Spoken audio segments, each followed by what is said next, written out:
Pada pagi itu, matahari bersinar indah. Anak manusia baru saja memulai rutinitas sehari-hari. Para nelayan berada di laut lepas. Kaum ibu sedang sibuk di dapur. Anak-anak usia sekolah menikmati hari libur. Sebagian pemuda sedang berolahraga. Sebagian lagi bersiap-siap menuju pantai untuk rekreasi. Para buruh bangunan sedang bekerja. Suasana pasar hiruk-pikuk dengan berbagai transaksi. Burung-burung baru saja meninggalkan sarang. Tiba-tiba pukul 7:58 waktu Indonesia Barat, hari Ahad, 26 Desember 2004, bumi Serambi Mekah berguncang dahsyat. Guncangan gempa pada 8,9 skala Richter itu berlangsung puluhan menit tanpa henti. Bumi bergerak ke bawah dan ke atas, ke kiri dan ke kanan, berayun-ayun terus-menerus. Orang-orang berlari keluar rumah, berkumpul di jalan-jalan dan lapangan terbuka. Mereka seperti berada dalam tampi. Kepala terasa pusing, sehingga banyak yang terjerembab ke bumi. Suara azan Allahu Akbar berkumandang dari menara-menara masjid dan menasa. Suara zikir pun membahana di mana-mana. Jutaan mulut manusia melafazkan asma Allah dan Rasulullah secara terus-menerus. La ilaha illallah, Muhammadar Rasulullah.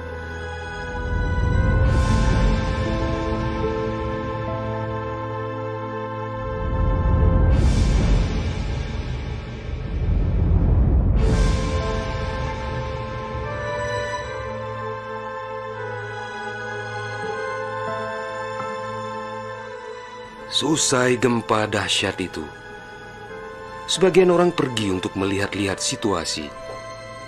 Karena terbetik kabar bahwa di tempat tertentu ada bangunan yang rubuh, ada tanah yang terbelah, dan ada pula rumah yang ditelan bumi.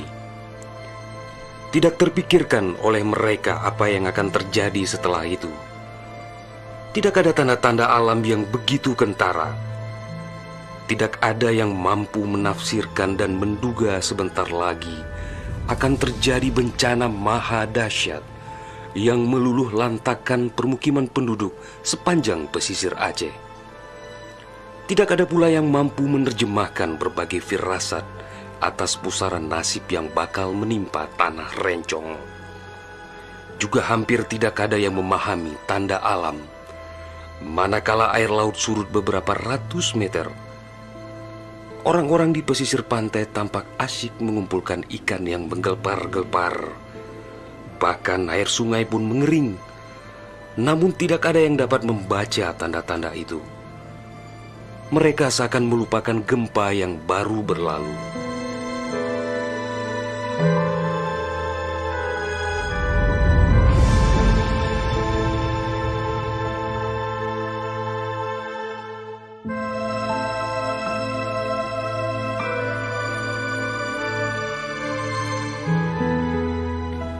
Di berbagai tempat, orang-orang sibuk memperbincangkan gempa sangat dahsyat itu yang belum pernah mereka alami. Namun tak lama kemudian orang-orang mendengar bunyi dentuman sangat keras, disusul suara gemuruh dari arah laut. Bunyi dentuman itu terdengar sepanjang pesisir Aceh Besar, Banda Aceh, Aceh Jaya, Aceh Barat dan Nagan Raya. Orang-orang mengira itu adalah bunyi bom. Memang sebelumnya sering terdengar bunyi bom yang menghiasi kehidupan orang Aceh ketika itu, karena Aceh dalam situasi konflik bersenjata. Orang-orang pun bertanya dalam hati, mengapa masih ada pihak yang tega berperang dalam suasana yang begitu menakutkan?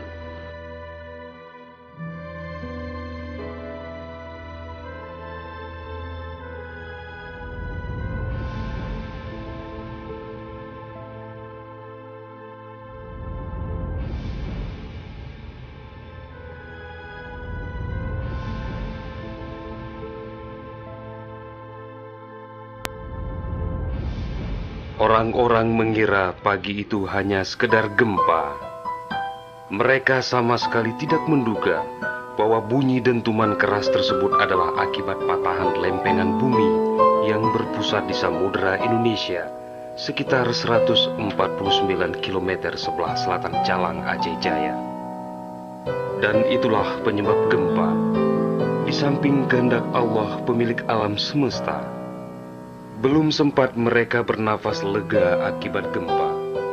Dalam suasana gebalau dan kucar-kacir itu, tiba-tiba daratan diterjang air laut. Air berwarna hitam pekat itu datang sangat tiba-tiba dengan suara gemuruh yang menakutkan. Ia berlari sangat cepat, menerjang apa saja yang dilaluinya. Di tempat-tempat tertentu air mencapai ketinggian 18 meter, bahkan ada yang mencapai 35 meter, seperti di kawasan Loknga. Dari jauh air yang beringas itu tampak bagaikan rupa naga yang menggeliat-geliat mencari mangsa.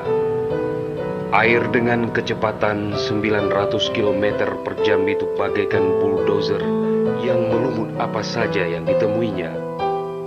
Orang-orang berusaha menyelamatkan diri dengan berbagai cara. Namun hampir semua orang, hewan-hewan, benda-benda, rumah, lat batat kaye bate, digulung air itu tanpa kecuali. Semua wilayah yang dilaluinya pun hancur berkeping-keping. Air laut yang datang menyamai kecepatan pesawat terbang itu, ternyata namanya tsunami.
Kekuatannya memang luar biasa. Kapal apung PLN yang diparkir di perairan Ulelu, Banda Aceh, digelandang tsunami sampai 3 km ke darat. Kapal itu sekarang menjadi objek wisata tsunami. Demikian juga kapal angkut Sendalas milik PT SAI diseretnya ke atas badan jalan negara Banda Aceh melabuh di Loknga. Kapal-kapal nelayan ukuran besar yang diparkir pelabuhan ikan di Lampulo, Banda Aceh, banyak yang terdampar ke pusat kota. Termasuk mesin cetak harian Serambi Indonesia digeruncuk di bawah tsunami sejauh 1 km. Kendaraan roda 4 hancur tak berwujud. Rumah dan toko-toko serta bangunan lain yang kokoh pun hancur lebur rata dengan tanah. Semuanya di luar dugaan manusia, seakan sebuah mimpi buruk yang sangat langka.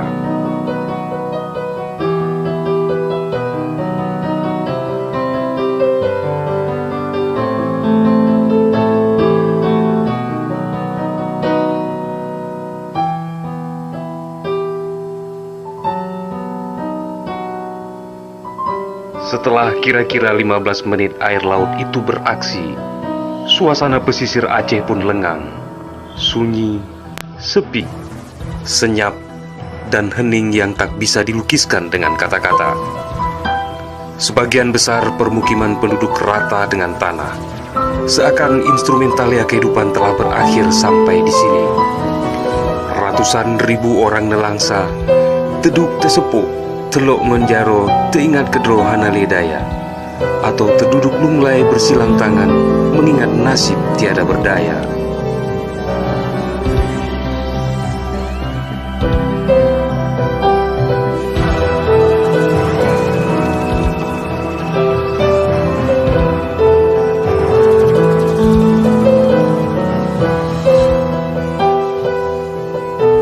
Tsunami yang diakibatkan gempa tektonik itu juga melanda Malaysia, Thailand, India, Maladewa,